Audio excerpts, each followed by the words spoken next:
Look, you sign Nonis to an extension pretty early on when you get here, and again, fans are curious as to why you did that and gave him a 5-year extension, and then you bring Shanny in after, and then he brings in Kyle Dubas. We had on the show yesterday talking about analytics, and so there seems to be a shift from the old guard into the new guard.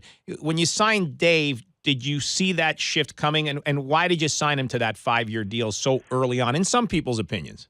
Well, that's a good question. So Dave and I have known each other before I got here, but we got to know each other well when I got here. And I've always admired and respected Dave as a GM. There are certain things that Dave loves to do and other things Dave doesn't love to do. So Dave's not going to be the most aggressive spokesman on behalf of the Maple Leafs. He doesn't want to be the barker. He doesn't want to ultimately go out and also have a vision for the business side. He doesn't ultimately want to accept the day-to-day responsibility and create the vision for the 100th anniversary and how we're going to celebrate that.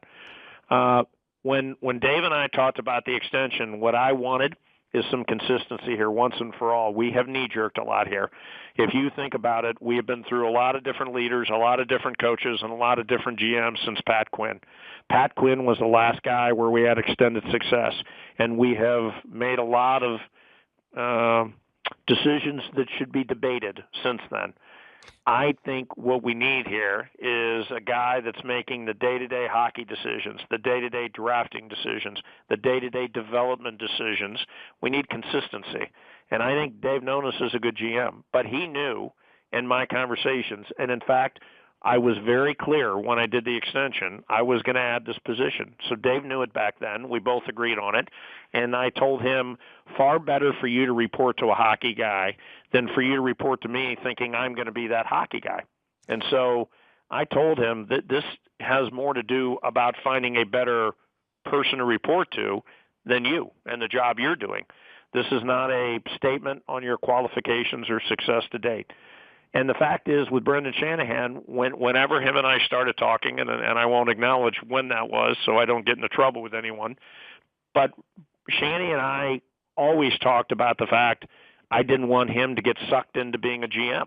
I didn't want him to spend every waking hour going and looking at kids in Europe or the junior leagues here.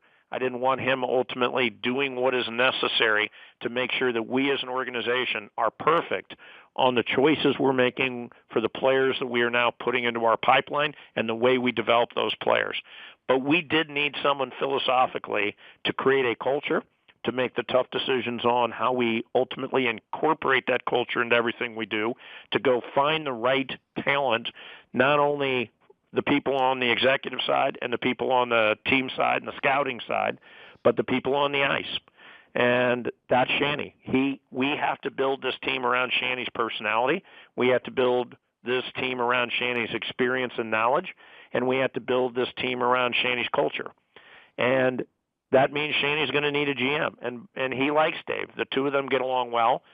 For the most part, they see the world the same way. Not always, but no one that makes up a great team ever sees the world 100% the same way.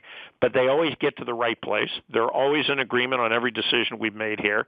And they, despite the media occasionally saying that Dave Nonis isn't a fan of the analytics, Dave Nonis had as much a voice and as much input on Kyle and the rest of the guys that we brought in here as Shanny did. Shanny pushed it. Shanny's changing the culture.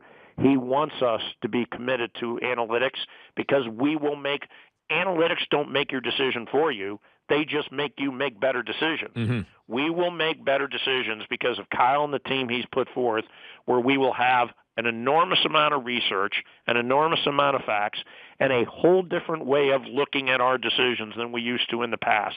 It doesn't mean that you still don't want a gut instinct on the character of a kid. Analytics aren't going to tell you whether or not this kid is going to have the kind of character and commitment you need in order to be a great player.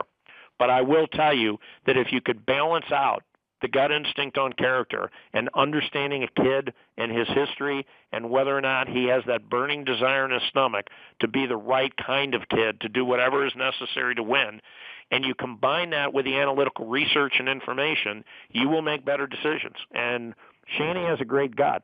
Dave Nonis has a great eye. Now we also have huge amounts of research, facts, and analytical information to make sure we balance out our decisions the right way.